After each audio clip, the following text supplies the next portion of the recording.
Okay, upon inspection, looking at the oil pump now, so we've got 1, 2, 3, 4, 5, 6, 7 bolts. So it is 7, 6, 5, 4, 3, 2, 1.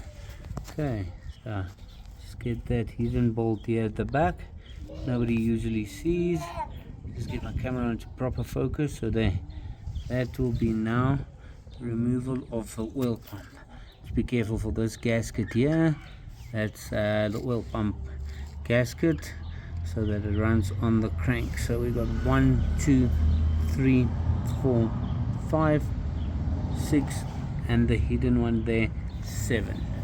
So that'll be now. It's a bit difficult to get the perfect picture in there because I'm standing next to a gutter here and my whole engine's in a wheelbarrow, so I don't have an engine hoist, or I do have an engine hoist there, but its wheels are flown through, but that I will repair.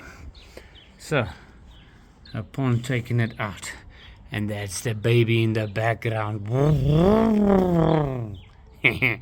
So nice background on its original engine repair.